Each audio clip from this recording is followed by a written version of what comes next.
எனதருமை நாட்டுமக்களே, வணக்கம்.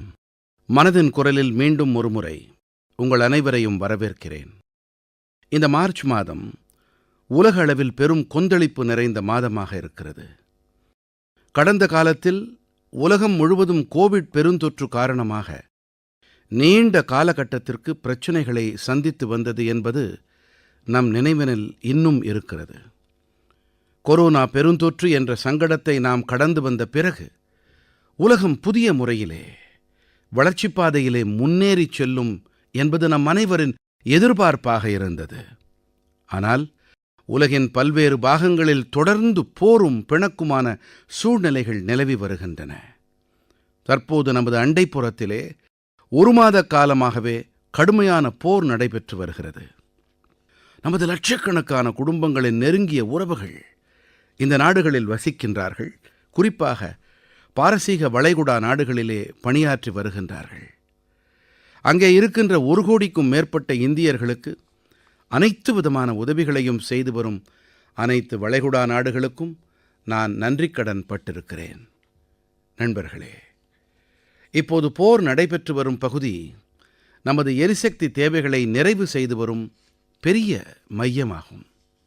இதன் காரணமாக உலகெங்கிலும் பெட்ரோல் டீசல் தொடர்பாக சங்கடமான சூழ்நிலை நிலவி வருகிறது. நமது உலகளாவிய தொடர்புகள், பல்வேறு நாடுகள் நமக்கு அளித்து வரும் உதவிகள் மற்றும் கடந்த 10 ஆண்டிலே நாடெங்கிலும் ஏற்பட்டிருக்கும் வல்லமை ஆகியவற்றின் காரணமாக பாரதம் இந்த சூழ்நிலைகளை உறுதியோடு எதிர்கொண்டு வருகின்றது. நண்பர்களே, கண்டிப்பாக இது சவாலான காலகட்டம்தான் என்பதில் ஐயமில்லை. நாம் அனைவரும் ஒன்றாய் இணைந்து இந்த சவாலான காலகட்டத்திலிருந்து வெளியேற வேண்டும் என்று மனதின் குரல் வாயிலாக நாட்டு மக்கள் அனைவரிடத்திலும் நான் விண்ணப்பித்துக் கொள்ளுகிறேன். அரசியல் செய்வோர் இந்த விஷயம் குறித்தும் கூட அப்படி செய்யக்கூடாது. இது தேசத்தின் 140 கோடி நாட்டு மக்களின் நலன்களோடு தொடர்புடையது. இதிலே சுயநலத்திற்கோ அரசியலுக்கோ எந்த இடமும் கிடையாது. இந்தச் சூழலில் யாரெல்லாம் புரளிகளை பரப்புகிறார்களோ அவர்கள் தேசத்திற்கு மிகப்பெரிய தீங்கை ஏற்படுத்துகின்றார்கள். விழிப்போடு இருங்கள். புரளிகள் உங்களை பாதிக்க அனுமதியாதீர்கள். அரசு தரப்பிலிருந்து உங்களுக்கு தொடர்ந்து அளிக்கப்பட்டு வரும் தகவல்களை மட்டுமே நம்புங்கள். அவற்றின் மீது மட்டுமே நம்பிக்கை வைத்து நடவடிக்கை மேற்கொள்ளுங்கள் என்று நாட்டு மக்கள் அனைவரிடமும் நான் வேண்டிக் கொள்ளுகிறேன். தேசத்தின் 140 கோடி மக்களின் வல்லமையால் எப்படி நாம் கடந்த காலச் சங்கடங்களை முறியடித்தோமோ அதேபோல இந்த முறையும் கூட நாம் அனைவரும் இணைந்து இந்த கடினமான சூழ்நிலைகளையும் மிகவும் சிறப்பான வகையிலே எதிர்கொண்டு மீண்டு வருவோம் என்பதில் எனக்கு பெரும் நம்பிக்கை இருக்கிறது. எனதருமை நாட்டுமக்களே, பாரதத்தின் சக்தி இங்கே இருக்கும் கோடானுகோடி மக்களிடம் பொதிந்திருக்கிறது. இப்படிப்பட்ட ஒரு சக்தி வாய்ந்த முயற்சி பற்றியே நான் இன்று மனதின் குரலில் தெரிவிக்க இருக்கிறேன். இது நாட்டு மக்களின் பங்களிப்பு உணர்வினை பிரதிபலிக்கிறது.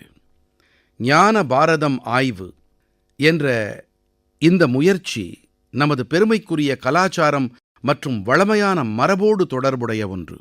நாடெங்கிலும் இருக்கும் மேனுஸ்கிரிப்ட்ஸ், அதாவது கையெழுத்து பிரதிகள் பற்றிய தகவல்களை ஒன்று திரட்டுவதுதான் இதன் நோக்கம்.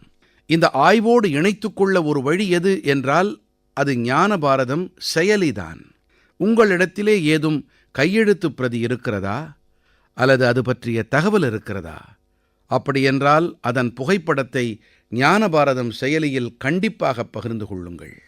ஒவ்வொரு பதிவோடு தொடர்புடைய தகவலும் சரிபார்க்கவும் படுகின்றன. ஆயிரக்கணக்கான கையெழுத்துப் படிகளை மக்கள் இதுவரையில் பகிர்ந்து கொண்டிருக்கிறார்கள் என்பது எனக்கு மகிழ்ச்சியை அளிக்கின்றது. எடுத்துக்காட்டாக அருணாச்சல் பிரதேசத்தின் நாம்சாயியைச் சேர்ந்த சாவோ நந்தி சின் லோகாங் அவர்கள் தாய் எழுத்தில் இருக்கும் கையெழுத்துப் படிகளை பகிர்ந்திருக்கிறார்.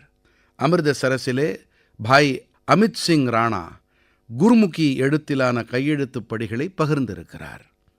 இது நமது மகத்தான சீக்கிய பாரம்பரியம் மற்றும் பஞ்சாபி மொழியோடு தொடர்புடைய கையெழுத்துப் படிகளாகும். பனையோலைச் சுவடிகளில் எழுதப்பட்டிருப்பவற்றை சில அமைப்பினர் அளித்தார்கள். ராஜஸ்தானத்தின் அபய் ஜெயின் நூலகம் செப்புத் தகடுகளில் பொறிக்கப்பட்டிருக்கும் மிகவும் பழமையான கையெழுத்துப் படிகளை பகிர்ந்து கொண்டிருக்கிறது. அதேபோல லத்தாக்கைச் சேர்ந்த ஹேமிஸ் மடாலயமானது திப்பெத்திலே இருக்கும் மிகவும் மதிப்புமிக்க கையெழுத்துப் படிகள் பற்றிய தகவல்களை அளித்தது. இங்கே நான் சில எடுத்துக்காட்டுகளை மட்டுமே அளித்திருக்கிறேன். இந்த ஆய்வு ஜூன் மாத இடைப்பகுதி வரை நடைபெற இருக்கிறது. நம்முடைய கலாச்சாரத்தோடு தொடர்புடைய விஷயங்களை முன்னெடுத்துச் செல்வோம், பகிர்வோம் என்று உங்கள் அனைவரிடத்திலும் கேட்டுக்கொள்ளுகிறேன். என் மனம் நிறை நாட்டுமக்களே, பாரதம் உலகின் மிகவும் இளமையான தேசம். தேசத்தின் இளைய சக்தி தேச நிர்மாணத்தோடு தொடர்பு கொள்ளும்போது மிகப்பெரிய உதவி கிடைக்கிறது. தேச நிர்மாணத்தின் இந்த பெரிய கடமையை ஆற்றுவதில் பெரும் பங்கு ஆற்றி வருவது என்னுடைய இளைய பாரதம், அதாவது மை பாரத் அமைப்பு. இந்த அமைப்பு தேசத்தின் இளைஞர்களை பல்வேறு ஆக்கப்பூர்வமான வழிமுறைகளோடு இணைத்து வருகிறது. மை பாரத் வாயிலாக பட்ஜெட் குவெஸ்ட் என்ற நிகழ்ச்சிக்கு தற்போதுதான் ஏற்பாடு செய்திருந்தார்கள். நாடெங்கிலும் இருக்கும் இளைஞர்களை பட்ஜெட் செயல்பாடு மற்றும் கொள்கை வடிவமைப்போடு இணைப்பதுதான் இதன் நோக்கம். இதோடு தொடர்புடைய வினாவிடை போட்டியிலே நாடெங்கிலும் இருந்தும் 12 லட்சம் இளைஞர்கள் பங்கெடுத்தார்கள். இதற்கு பிறகு சுமார் 1,60,000 பங்கெடுப்பாளர்கள் கட்டுரை போட்டிக்கு தேர்ந்தெடுக்கப்பட்டார்கள். இவற்றிலே சில கட்டுரைகளை படிக்கும் சந்தர்ப்பம் எனக்கு கிடைத்தது. நாட்டின் என்னுடைய இளைய நண்பர்கள் தேசத்தின் வளர்ச்சிக்காக எந்த அளவுக்கு தங்களுடைய பங்களிப்பை அளிக்க துடிப்போடு இருக்கிறார்கள் என்பது இவற்றிலிருந்து எனக்கு தெரிய வந்தது. தெலங்கானாவின் சூர்யாபேட்டிலிருந்து கோட்லா ரகுவீர் ரெட்டி, உத்தரப்பிரதேசத்தின் பாராபங்கியைச் சேர்ந்த சௌரப் பேஸ்வார், பிஹாரின் கோபால்கஞ்சைச் சேர்ந்த சுமித் குமார் ஆகியோர் விவசாயிகள் நலனோடு தொடர்புடைய விஷயம் குறித்து எழுதியிருந்தார்கள். பஞ்சாபின் மொஹாலியைச் சேர்ந்த ஆஞ்சல், ஒடிஷாவின் கேந்திரபாடாவைச் சேர்ந்த ஓம் பிரகாஷ் ரட் ஆகியோர் பெண்கள் தலைமையிலான வளர்ச்சியை முன்னெடுத்துச் செல்லும் வழிமுறைகள் குறித்து தங்களுடைய கருத்துக்களை வெளிப்படுத்தியிருந்தார்கள். ஹரியானாவின் யமுனா நகரிலிருந்து பிரதம் பரார், பசுமையான தூய்மையான பாரதமே வழமையான பாரதத்தை எட்ட தேவையான வழி என்று எழுதியிருக்கிறார். இதிலிருந்து அவருடைய ஆழமான சிந்தனா சக்தி வெளிப்படுகிறது. ஊரகப் பகுதிகளில் விளையாட்டுத் திறமைகளை அடையாளம் காண அதிக முயற்சிகள் மேற்கொள்ளப்பட வேண்டும் என்பது தில்லியின் சங் குப்தா அளித்திருக்கும் ஆலோசனை. நமது இளைய நண்பர்கள் திறன் மேம்பாடு மற்றும் வணிகம் புரிவதில் சுலபத்தன்மை குறித்தும் கூட தம்முடைய கருத்துக்களை முன்வைத்திருக்கிறார்கள். தங்களுடைய கருத்துக்களை பகிர்ந்து கொண்டு வரும் அனைத்து இளைஞர்களையும் நான் மனதார பாராட்டுகிறேன். இந்த கருத்துக்கள்தாம் தேசத்தை முன்னெடுத்துச் செல்ல முக்கியமான தேவைகள். என் கனிவான நாட்டு மக்களே, நாடெங்கிலும் இருக்கும் கிரிக்கெட் விசிறிகளுக்கு இந்த மாதம் உற்சாகம், ஊக்கம் நிறைந்த மாதம். பாரதம் T20 உலகக்கோப்பை என்ற வரலாற்று முக்கியத்துவம் வாய்ந்த வெற்றிப்பதிவை ஏற்படுத்திய போது நாடெங்கிலும் ஒரே சந்தோஷமயம். நமது அணியின் பிரமாதமான இந்த வெற்றி நம் அனைவருக்கும் பெருமிதம் ஏற்படுத்துகிறது. கடந்த மாதத்தின் நிறைவு பகுதியில் கர்நாடகத்தின் ஹூப்ளியில் மிகவும் சுவாரஸ்யமான ஒரு போட்டி நடந்தது. இந்த போட்டியில் வென்ற ஜம்மு காஷ்மீரத்தின் கிரிக்கெட் அணி ரஞ்சி கோப்பையை தன்னுடையதாக்கிக் கொண்டது. மிகவும் சந்தோஷமான விஷயம் என்னவென்றால், கிட்டத்தட்ட 70 ஆண்டுகள் நீண்ட காலகட்ட காத்திருப்புக்குப் பிறகு இந்த அணி தனது முதல் ரஞ்சி கோப்பை வெற்றி என்ற பதிவை ஏற்படுத்தியிருக்கின்றது. வரலாறு காணாத இந்த வெற்றி விளையாட்டு வீரர்களின் பல்லாண்டு கால தொடர் முயற்சிகளின் விளைவுதான். அணியின் தலைவர் பாரஸ் டோக்ரா மிகச் சிறப்பாக தம் திறமைகளை வெளிப்படுத்தினார். தமது தலைமையால் இந்த வெற்றிக்கு அவர் முக்கியமான பங்களிப்பு அளித்தார். இன்று தேசத்திலே காஷ்மீரைச் சேர்ந்த இளைய பந்து வீச்சாளரான ஆகிப் நபியின் வெளிப்பாடு பற்றித்தான் பேச்சாக இருக்கிறது. இவர் இந்த ரஞ்சி காலத்தில் 60 விக்கெட்டுகளை வீழ்த்தியிருக்கிறார். இந்த வெற்றியால் அணியின் வீரர்கள், பயிற்றுநர்கள் மட்டுமல்லாமல் ஜம்மு காஷ்மீரத்தின் மக்களும் புளகாங்கிதம் அடைந்திருக்கிறார்கள். கிரிக்கெட் மைதானத்தின் இந்த அருமையான செயல்பாட்டிற்கு பிறகு அங்கே இருக்கும் இளைஞர்களிடம் விளையாட்டுக்கள் மீதான உற்சாகம் மேலும் அதிகரித்து விட்டது. வரவிருக்கின்ற காலத்திலே பல இளைஞர்கள் விளையாட்டுகளில் முனைப்பு காட்ட இந்த வெற்றி உத்வேகம் அளிப்பதாக இருக்கும். ஜம்மு காஷ்மீரத்தின் மக்களிடத்திலே விளையாட்டுக்கள் தொடர்பாக அலாதியான ஈர்ப்புணர்வு இருந்து வந்திருக்கிறது. இப்போது பெரிய விளையாட்டு நிகழ்ச்சிகளை கூட நடத்தத் தொடங்கியிருக்கிறார்கள். கேலோ இந்தியா பனிக்கால விளையாட்டுப் போட்டிகள் விஷயத்திலே ஏற்கனவே குல்மர்க் அடையாளமாக ஆகிவிட்டது. கால்பந்தாட்டம் போன்ற விளையாட்டுக்கள் கூட இங்கே இளைஞர்களின் விருப்ப விளையாட்டாக இருக்கிறது. வரவிருக்கின்ற காலகட்டத்திலே ஜம்மு காஷ்மீரத்தின் விளையாட்டு வீரர்களின் வெற்றிப் பயணம் தொடர வேண்டும் என்று நான் விரும்புகிறேன். என் உளம் நிறை நாட்டுமக்களே, யார் விளையாடுகிறார்களோ அவர்களே வளர்வார்கள் என்று நான் அடிக்கடி கூறுவதுண்டு. அந்த அளவுக்கு பிரபலமாக இல்லாத விளையாட்டுக்களை கூட நமது நாட்டு இளைஞர்கள் இப்போது சொந்தமாக்கிக் கொள்ளத் தொடங்கியிருக்கிறார்கள் என்பதை காணும்போது மனதுக்கு இதமாக இருக்கிறது. உத்தரப்பிரதேசத்தின் திறமைசாலியான தடகள வீரர் குல்வீர் சிங் தனது திறமையை வெளிப்படுத்தியிருக்கிறார். சில வாரங்கள் முன்பாக நடந்த நியூயார்க் சிட்டி ஹாஃப் மாரத்தான் போட்டியில் கலந்து கொண்டு 3வது இடத்தை பிடித்து இவர் சாதனை படைத்திருக்கிறார். 1 மணி நேரத்துக்கும் குறைவான நேரத்திலே அரை மாரத்தான் போட்டியை நிறைவு செய்த முதல் பாரத நாட்டு தடகள வீரர் இவர்தான். ஸ்குவாஷ் விளையாட்டு வீரர் அனாஹத் சிங் அவர்கள் ஸ்குவாஷ் ஆன் ஃபயர் ஓப்பன் என்ற மிகப்பெரிய சர்வதேச போட்டியை வென்றிருக்கிறார். வெறும் 17 வயதே ஆன இவர் இந்த சாதனையை புரிந்திருக்கிறார். இதோடு கூடவே இவர் PSA உலக தரவரிசையிலே தலைசிறந்த 20 வீரர்கள் பட்டியலில் மிக குறைவான வயதிலே இடம்பெற்ற முதல் ஆசிய பெண்ணாகவும் ஆகியிருக்கிறார்.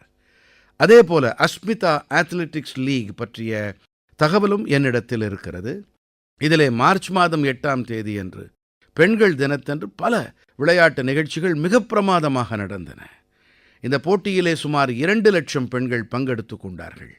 இதை காணும்போது பாரதத்தின் பெண் சக்தி தேசத்தின் விளையாட்டுக்கள் துறையை மாற்றியமைப்பதில் முக்கியமான பங்காற்றி வருகிறது என்பது மகிழ்ச்சியை அளிக்கிறது. நண்பர்களே, நீங்கள் அனைவரும் உங்களுடைய உடலுறுதி மீது கண்டிப்பாக கவனம் செலுத்துங்கள் என்று நான் எப்போதுமே உங்களிடத்திலே கேட்டுக்கொண்டிருக்கிறேன். சர்வதேச யோகக்கலை தினத்துக்கு இன்னும் 100 நாட்களுக்கும் குறைவான காலமே இருக்கிறது. உலகம் முழுவதிலும் யோகக்கலை மீதான ஈர்ப்பும் தொடர்ந்து அதிகரித்த வண்ணம் இருக்கிறது. ஆப்பிரிக்காவின் ஜிபூத்தியிலே அல்மிஸ் அவர்கள் தன்னுடைய அரவிந்த யோகா மையம் வாயிலாக யோகக்கலையை தொடர்ந்து முன்னெடுத்துச் சென்று வருகிறார். அங்கே இருக்கும் மேலும் பல இடங்களிலும் கூட மக்களுக்கு யோகக்கலையை கற்பித்து வருகிறார். இன்ஸ்டாகிராம் கண்டென்ட் கிரியேட்டரான யுவராஜ் துவாவின் பதிவுக்கான எனது பதிலுக்கு உங்களில் பலர் கருத்துக்களை தெரிவித்திருந்தீர்கள். சர்க்கரை அளவை குறைத்து கொள்ள வேண்டும் என்று அவருடைய தந்தையாருக்கு நான் கூற வேண்டும் என்று அவர் கேட்டுக்கொண்டார். என்னுடைய வேண்டுகோள் அவருடைய தந்தையாரிடத்திலே நல்லதொரு தாக்கத்தை ஏற்படுத்தியது, எனக்கு உவகையை அளித்தது. அதே போல நீங்களும் கூட நீங்கள் உட்கொள்ளும் சர்க்கரையின் அளவை குறைத்துக் கொள்ளுங்கள், சமையல் எண்ணெய் அளவில் 10% குறைத்துக் கொள்ளுங்கள் என்று உங்கள் அனைவரிடத்திலும் கூட நான் வேண்டுகோள் விடுக்கிறேன். இத்தகைய சின்ன சின்ன முயற்சிகளால் உடல் பருமன் மற்றும் வாழ்க்கை முறையோடு தொடர்புடைய நோய்களிலிருந்து நாம் விலகி இருக்க முடியும். என் இதயம் நிறை நாட்டு மக்களே, ஹிந்தி மொழியிலே ஒரு பழமொழி உண்டு. இதன் பொருள் என்னவென்றால், நாம் எத்தனைக்கெத்தனை பயில்கிறோமோ அத்தனைக்கெத்தனை புத்திசாலித்தனத்தை, திறமையை அடைகிறோம் என்பதே. அதேபோல எப்போது ஒருவருடைய ஆக்கப்பூர்வமான பங்களிப்பு இருக்கிறதோ அப்போதுதான் அவரால் சிறப்பாக கற்க முடியும். பெங்களூருவில் கல்வியோடு தொடர்புடைய தனித்தன்மை வாய்ந்த ஒரு முயற்சி பற்றிய தகவல் எனக்கு கிடைத்தது. இங்கே ஒரு குழு பிரயோக் இன்ஸ்டிடியூட் ஆஃப் எஜுகேஷன் ரிசர்ச் என்ற அமைப்பை நடத்தி வருகிறது. இந்த குழு ஆய்வுத் திட்டங்கள் மீது சிறப்பு கவனம் செலுத்துகிறது. இந்த குழு பள்ளிக்கூட மட்டத்தில் அறிவியல் கல்வியை விருப்பப் பொருளாக ஆக்குவதில் முனைந்திருக்கிறது. இவர்கள் அன்வேஷன் என்ற பெயரிலான ஒரு பரிசோதனையை மேற்கொண்டார்கள். இதன் வாயிலாக 9ஆம் வகுப்பு முதல் 12ஆம் வகுப்பு வரையான மாணவர்களுக்கு வேதியியல், பூமி பற்றிய அறிவியல் மற்றும் நலவாழ்வு போன்ற துறைகளில் புதுமைகளை புரிய சந்தர்ப்பங்களை அளிக்கின்றார்கள்.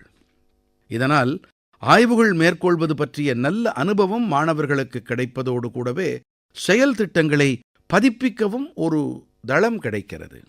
நண்பர்களே, தேர்வுகளை எதிர்கொள்வோம் நிகழ்ச்சியின் போது சில மாணவர்கள் அறிவியலை படிக்க வேண்டும் என்றுதான் விரும்புகிறோம், ஆனால் அதனிடம் ஒரு வகை பயமும் இருப்பதாக என்னிடம் கூறினார்கள். இந்த நோக்கிலே பிரயோக் குழுவின் முயற்சி மிகவும் பாராட்டுக்குரியது. இந்தப் படி மாணவர்களை அறிவியலோடு இணைப்பதோடு கூடவே நடைமுறையிலே சிலவற்றைச் செய்து காட்டக்கூடிய வாய்ப்பையும் அளிக்கிறது. எந்த ஒரு விஷயத்தையும் நாமே செய்து பார்க்கும்போதுதான் ஆர்வமும் நாட்டமும் உருவாகும். என்னுடைய இந்த இளைய நண்பர்களில் யார் வருங்காலத்திலே அருமையான விஞ்ஞானியாவார் என்பதை யார் அறிவார்கள்? நண்பர்களே, கல்வி வாயிலாக கடந்த காலத்தை பராமரிக்கவும் வருங்காலத்தை தயார் செய்யும் ஒரு முயற்சியை நாகா சமூகத்தைச் சேர்ந்தவர்களும் செய்து வருகிறார்கள். இந்த சமுதாயத்தவர்கள் தங்களுடைய தொல்குடி பாரம்பரியங்களை மிகவும் போற்றுகின்றார்கள். இவற்றின் மீது பெருமிதம் கொள்வதோடு தங்களுடைய அணுகுமுறையை நவீனமானதாகவும் வைத்துக் கொள்ளுகிறார்கள். நாகா பழங்குடிகளில் மோருங் கற்றல் என்ற ஒரு பாரம்பரியமான வழிமுறை இருந்தது. இதிலே மூத்த குடிமக்கள் தங்களுடைய அனுபவங்கள் வாயிலாக இளைஞர்களுக்கு பாரம்பரியமான ஞானம், வரலாறு மற்றும் வாழ்க்கை கல்வி பற்றி கூறுவார்கள். காலப்போக்கிலே இந்த முறை இப்போது மோருங் கல்வி கோட்பாடாக மாறிவிட்டது.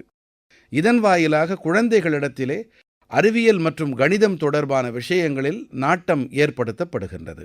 இதிலே சமுதாயத்தின் மூத்தவர்கள் அவர்களுக்கு கதைகள், பழங்குடி பாடல்கள் மற்றும் பாரம்பரிய விளையாட்டுகளோடு வாழ்க்கை திறன்களை பற்றியும் கற்பிக்கின்றார்கள். இந்த வகையிலே நமது நாகாலாந்து தன்னுடைய கலாச்சார மரபுகளை பாதுகாக்கும் அதே நேரத்தில் குழந்தைகளின் கல்வியை முன்னெடுத்தும் வருகின்றது. உங்கள் பகுதியிலும் இப்படிப்பட்ட முயற்சிகள் ஏதேனும் இருந்தால் கண்டிப்பாக என்னோடு பகிருங்கள். எனதருமை நாட்டுமக்களே, தேசத்தில் பல்வேறு பாகங்களில் வெப்பம் அதிகரிக்கத் தொடங்கிவிட்டது. அதாவது இந்த வேளை நீர் பாதுகாப்பு தொடர்பான நம்முடைய உறுதிப்பாடுகளை மீள் உறுதி செய்து கொள்வதற்கான வேளையாகும். கடந்த 11 ஆண்டுகளில் நீர் சேமிப்பு இயக்கம் காரணமாக மக்களிடம் அதிக அளவில் விழிப்புணர்வு ஏற்பட்டிருக்கிறது. இந்த இயக்கம் காரணமாக நாடெங்கிலும் சுமார் 50 லட்சம் செயற்கை நீர் அறுவடை அமைப்புகள் உருவாக்கப்பட்டிருக்கின்றன. இப்போது நீர் சங்கடங்களை சமாளிக்க கிராம அளவிலேயே சமூக ரீதியான முயற்சிகள் நடக்கத் தொடங்கிவிட்டன என்பது இதமாக இருக்கிறது. சில இடங்களில் பழைய குளங்கள் தூய்மைப்படுத்தப்படுகின்றன என்றால், சில இடங்களில் மழைநீர் சேகரிப்புக்கான முயற்சிகள் மேற்கொள்ளப்படுகின்றன. அமுத நீர்நிலைகள் இயக்கத்தின்படி சுமார் 70,000 அமுத நீர்நிலைகள் உருவாக்கப்பட்டிருக்கின்றன. மழைக்காலம் வரும் முன்னரே இந்த நீர்நிலைகளை சுத்தம் செய்யும் வேலை தொடங்கிவிட்டது. இன்று நான் உங்களிடத்திலே சில உத்வேகமான எடுத்துக்காட்டுகளை முன்வைக்க விரும்புகிறேன். மக்களின் பங்களிப்பு வாயிலாக நீர் பராமரிப்பு எந்த அளவுக்கு பரவலாகிறது என்பதையே இந்த எடுத்துக்காட்டுகள் தெரிவிக்கின்றன. நண்பர்களே, திரிபுராவின் ஜம்புயி மலைகளில் இருக்கும் வாங்கமுன் கிராமம் 3000 அடி உயரத்தில் இருக்கிறது. இந்த கிராமம் தீவிரமான நீர் தட்டுப்பாட்டை எதிர்கொண்டு வந்தது. கோடை காலத்தில் கிராமத்தவர்கள் நீருக்காக நீண்ட நெடிய தொலைவுகளுக்கு பயணிக்க வேண்டியிருந்தது. முடிவாக கிராமத்தவர்கள் மழை நீரின் ஒவ்வொரு சொட்டு நீரையும் பாதுகாப்பது என்று தீர்மானித்தார்கள். இன்று வாங்கமுன் கிராமத்திலே கிட்டத்தட்ட அனைத்து இல்லங்களிலும் கூரை மீது அமைக்கப்பட்ட மழைநீர் அறுவடை முறை நிறுவப்பட்டிருக்கிறது. கிராமம் என்றைக்கும் நீர் தட்டுப்பாடு காரணமாக அவதிப்படக்கூடாது என்பதை உறுதி செய்யும் இந்த நடவடிக்கை நீர் சேமிப்புக்கான உத்வேகம் தரும் எடுத்துக்காட்டாகிவிட்டது. நண்பர்களே, இதைப் போலவே சத்தீஸ்கடின் கோரியா மாவட்டத்திலும் கூட ஒரு வித்தியாசமான முன்னெடுப்பை காணலாம். இங்கே இருக்கும் விவசாயிகள் ஒரு எளிமையான ஆனால் அருமையான உத்தியை கையாண்டார்கள். இவர்கள் தங்களுடைய வயல்வெளிகளில் சின்ன சின்ன ரீசார்ஜ், அதாவது மறுவூட்ட குளங்கள் மற்றும் சோக் பிட், உறிஞ்சு குழிகளை ஏற்படுத்தி இவை காரணமாக மழை நீர் வயல்களிலே தேங்கத் தொடங்கியது. நீர் மெல்ல மெல்ல நிலத்தடிக்குள் செல்லத் தொடங்கியது. இன்று இந்த பகுதியில் 1200க்கும் மேற்பட்ட விவசாயிகள் இந்த மாதிரியை ஏற்றுக்கொள்ளத் தொடங்கிவிட்டார்கள். கிராமத்தின் நிலத்தடி நீர்மட்டம் மிகவும் பிரமாதமாகிவிட்டது. இதைப் போலவே தெலங்கானாவின் மஞ்சேரியால் மாவட்டத்தின் முதிகுண்டா கிராமத்திலேயும் கூட மக்கள் அனைவரும் இணைந்து நீர் பிரச்சினைக்கு தீர்வு கண்டார்கள். கிராமத்தின் 400 குடும்பங்கள் தங்களுடைய வீடுகளில் இத்தகைய சோக் பிட், உறிஞ்சு குழிகளை ஏற்படுத்தி நீர் பராமரிப்பை ஒரு மக்கள் இயக்கமாக மாற்றினார்கள். இதனால் கிராமத்தின் நிலத்தடி நீர்மட்டம் சிறப்பாக ஆனதோடு மாசடைந்த நீர் காரணமாக ஏற்படும் நோய்களும் குறைந்து போனது. எனதருமை நாட்டுமக்களே, நமது மீனவ சகோதர சகோதரிகள் கடல் வீரர்கள் மட்டுமல்ல, தற்சார்பு பாரதத்தின் பலமான அடித்தளங்களும் ஆவார்கள். அவர்கள் பொழுது புலரும் முன்பாகவே கடலின் அலைகளுக்கு இடையே பயணித்து தங்கள் குடும்பத்தின் பொருளாதாரத்தை மட்டுமல்லாமல் தேசத்தின் பொருளாதாரத்தையும் பலப்படுத்துவதில் ஈடுபட்டிருக்கின்றார்கள். இத்தகைய கடும் உழைப்பாளிகளான மீனவர்களின் வாழ்க்கை இன்று பல வகைகளில் சுலபமானதாக ஆகிக் கொண்டு வருகின்றது. துறைமுகங்களின் வளர்ச்சியாகட்டும், மீனவர்களுக்கான காப்புறுதியாகட்டும், இப்படி பல முன்னெடுப்புகள் அவர்களுக்கு மிகவும் உதவிகரமாக ஆகி வருகின்றது. கடலிலே அவர்களுடைய செயல்பாடுகளை பருவநிலையின் போக்குதான் தீர்மானிக்கிறது என்பதை நாம் அறிவோம். இதை புரிந்து கொண்டு தொழில்நுட்பம் வாயிலாகவும் அவர்களுக்கு முழுமையான உதவிகள் புரியப்பட்டு வருகின்றன. இப்படிப்பட்ட முயற்சிகளால் நமது மீன்வளத்துறை தன்னிறைவு பெற்றதாக ஆவதோடு மட்டுமல்லாமல் புதியனவற்றை சாதிக்கும் குறிக்கோள் உணர்வு நிறைந்ததாகவும் ஆகியிருக்கிறது. இன்று மீன் வளம் மற்றும் கடல் பாசித் துறைகளில் புதுமைகள் ஏற்படுத்தப்பட்டு வருகின்றன. நமது மீனவ சகோதர சகோதரிகள் தற்சார்பு உடையவர்களாக ஆகி வருகின்றார்கள். ஒடிஷாவின் சம்பல்பூரைச் சேர்ந்த சுஜாதா பூயான் அவர்களும் கூட இல்லத்தரசியாக இருந்தார். ஆனால் புதியதாக எதையாவது சாதிக்க வேண்டும், குடும்பத்துக்கு உதவியாக இருக்க வேண்டும் என்று விரும்பினார். ஆகையால் சில ஆண்டுகள் முன்பாக அவர் ஹீராகுண்ட் நீர்த்தேக்கத்திலே மீன் பண்ணையை தொடங்கினார். தொடக்க கட்டத்தில் இது அவருக்கு சுலபமாக இருக்கவில்லை. பருவநிலை மாற்றம், மீன்களுக்கான உணவு ஏற்பாடு மற்றும் வீட்டின் பொறுப்புகள் ஆகியவற்றை சீராக வைத்திருக்க வேண்டிய சவால்கள் இருந்தன. ஆனால் மனதில் உறுதி இருந்தது. வெறும் 2-3 ஆண்டுகளிலேயே அவர் தனது முயற்சியை ஒரு வளமான வர்த்தகமாக ஆக்கினார். இன்று இவருடைய வெற்றியானது சமுதாயத்தின் பெண்களுக்கு ஒரு நம்பிக்கை ஒளிக்கீற்றாக இருக்கின்றது. நண்பர்களே, லட்சத்தீவுகளின் மினிகாயைச் சேர்ந்த ஹாவ்வா குல்சார் அவர்களின் கதையானது நமது சகோதர சகோதரிகளின் அற்புதமான உறுதிப்பாட்டினை கண்முன்னே கொண்டு வந்து நிறுத்துகின்றது. உள்ளபடியே இவர் ஓர் மீன் பதப்படுத்தும் அலகை நடத்தி வந்தார். ஆனால் தன்னிடத்தில் மட்டும் ஒரு நல்ல குளிர்சாதன சேமிப்பு அலகு இருந்தால் மேலும் சிறப்பாக செயல்பட முடியுமே என்று கருதினார். ஆகையால் குளிர்சாதன சேமிப்பு அலகை அமைக்க முடிவெடுத்தார். இன்று இதுவே இவருடைய பலமாகவும் ஆகியிருக்கிறது. இப்போது சிறப்பான திட்டமிடலோடு வியாபாரத்தை செய்து வருகின்றார். நண்பர்களே, தேசத்திலே இன்று அனைத்து வகைகளிலும் இப்படிப்பட்ட முயற்சிகள் நடந்தேறி வருகின்றன, கருத்தூக்கம் அளிக்கின்றன. பேல்காவியின் சிவலிங்க சத்தப்பா ஹுத்தார் பாரம்பரியமான முறை விவசாயத்தை விட்டு விலகி ஒரு தனிப்பாதையை தேர்ந்தெடுத்தார். இதற்காக இவர் ஒரு பாண்ட் ஃபார்ம் குளப்பண்ணையை ஏற்படுத்தினார். இதனைச் செய்ய இவருக்கு பயிற்சியும் அளிக்கப்பட்டது. இப்போது தனது குளத்திலிருந்து மீன்களை விற்பனை செய்து நல்ல வருமானத்தையும் ஈட்டி வருகிறார். அதேபோல கடல் பாசிக்கான தேவையை பார்த்து பலர் கடல் பாசி வளர்ப்பிலே ஈடுபட தொடங்கியிருக்கின்றார்கள். இதனால் இவர்களுக்கு அதிக ஆதாயமும் கிடைத்து வருகின்றது. மீண்டும் ஒரு முறை மீன்வளத்துறையோடு தொடர்புடைய அனைவருக்கும் நான் என் பாராட்டுக்களை தெரிவிக்கிறேன். நமது பொருளாதாரத்தை மேலும் சக்தி அடைந்ததாகச் செய்வதில் அவர்களுடைய முயற்சி மிகவும் பாராட்டுக்குரியது. எனதருமை நாட்டுமக்களே, சமுதாயம் தானே முன்னேறும்போது சின்ன சின்ன முயற்சிகளும் கூட பெரிய மாற்றங்களுக்கான அடித்தளங்களாகி விடுகின்றன. நமது தேசத்திலே பல்வேறு பாகங்களில் இப்படிப்பட்ட பல எடுத்துக்காட்டுகள் தென்படத் தொடங்கியிருக்கின்றன. இவையெல்லாம் நமக்கு இந்த கற்றலைத்தான் அளிக்கின்றன. உத்தரப்பிரதேசத்தின் வாராணசியில் உள்ளெழுச்சி அளிக்கக்கூடிய ஒரு முயற்சியை தற்போதுதான் காண முடிந்தது. அங்கே ஒரே மணி நேரத்திலே 2,51,000க்கும் அதிகமான மரங்கள் நடப்பட்டு ஒரு புதிய கின்னஸ் உலக சாதனை படைக்கப்பட்டது. இந்த முயற்சியின் மிகவும் சிறப்பான விஷயம் என்னவென்றால், இதிலே ஆயிரக்கணக்கானவர்கள் ஒன்றாக பங்கெடுத்து கொண்டார்கள் என்பதுதான்.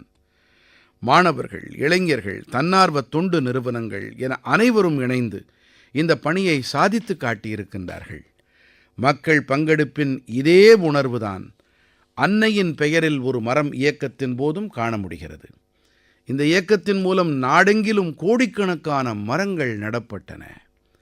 நண்பர்களே, நாகாலாந்தின் சிஜாமி கிராமத்திலும் கூட மிகவும் உள்ளெழுச்சி அளிக்கக்கூடிய ஒரு முயற்சி பற்றி தெரிய வந்திருக்கிறது.